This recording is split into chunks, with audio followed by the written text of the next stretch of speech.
ایک روز امام سعد نیشاپوری حضرت شیخ شہابالدین سہروردی کی روایت سے بیان کرتے ہیں، میں ادب کی بات کر رہا ہوں، آپ حضرت سری سقطی کا واقعہ بیان کرتے ہیں۔ کن کا؟ حضرت سری سقطی کا واقعہ بیان کرتے ہیں۔ حضرت ابو سعد نیشاپوری فی تہذیب الاسرار فی اصول التصوف میں نقل کرتے ہیں، فرماتے ہیں ایک روز میں ساری رات عبادت کرتا رہا، ریاضت کرتا رہا، مصروف رہا اور تھک گیا۔ اس تھکنے کی وجہ سے صلیت وردی لیلۃ من اللیالی، راتوں میں سے ایک رات میں عبادت کرتا رہا، ورد کرتا رہا، ریاضت کرتا رہا، ذکر کرتا رہا اور تھک گیا۔ جیسے ہی تھکا تو میں نے بے دھیانی میں مددت رجلی فی المحراب، تو محراب کی طرف اپنی ٹانگوں کو پھیلا دیا۔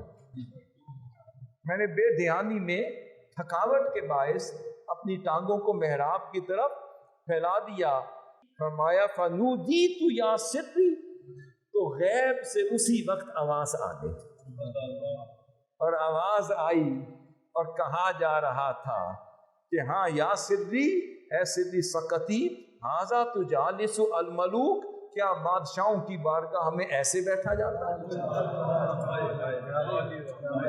کیا بادشاہوں کی بارگاہ میں اے سری سقطی ایسے بیٹھا جاتا ہے؟ میں ہل گیا، میں متوجہ ہو گیا۔ ثم قلت وعزتک لا مددت رجلی ابدا، اے مولا معاف کر دے، آج کے بعد میں کبھی بھی تیرے محراب میں قبلہ رخ ٹانگیں پھیلا کے نہیں بیٹھا۔ پھر فرماتے ہیں خدا کی عزت کی قسم، میری زندگی کے 60 سال گزر گئے، میں کبھی ٹانگیں پھیلا کر کہیں بھی نہیں بیٹھا۔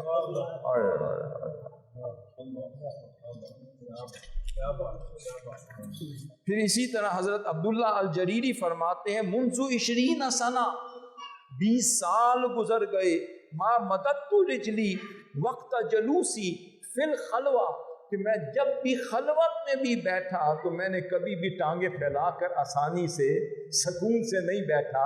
میں نے کہا مولا مجھے پتا ہے خلوت میں تو زیادہ ملتا ہے، کیا بادشاہوں کی مجلس سجی ہو تو اس غلام کی کیا اوقات کہ ریلیکس ہو کے تیری بارگاہ میں بیٹھ جائے۔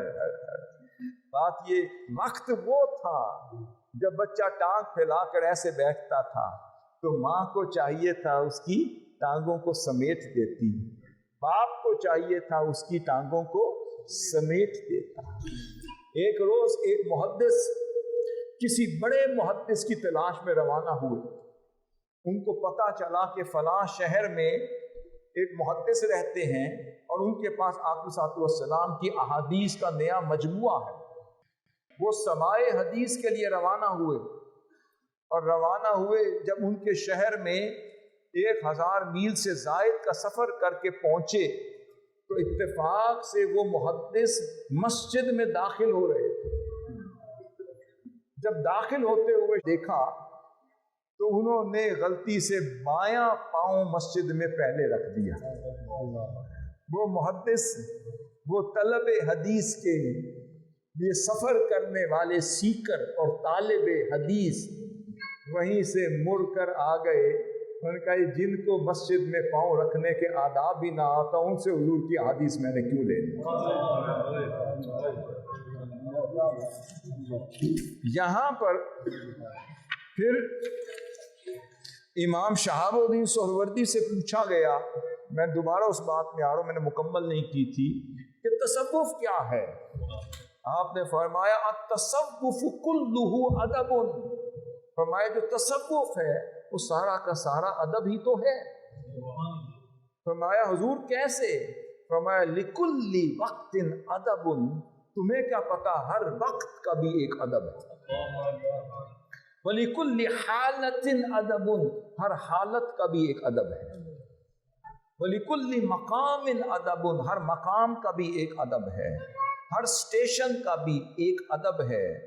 فَمَنْ لَازِمَ آداب الاوقات، اور وقت کا بھی ادب ہے، اور جس نے اوقات کا ادب جاری رکھا اور وقت کے ساتھ جس نے ادب کیا، اور وقت کے ساتھ، آگے غور سے سنیں، جو وقت کا ادب کرتا رہا جو وقت کا ادب کرتا رہا، جو وقت کا حیا کرتا رہا، جو وقت کے ساتھ حسن آداب سے پیش آتا رہا، اور جو وقت کی قدر و قیمت کرتا رہا، فرمایا وہی شخص ہی جوان مردوں میں شامل ہوا۔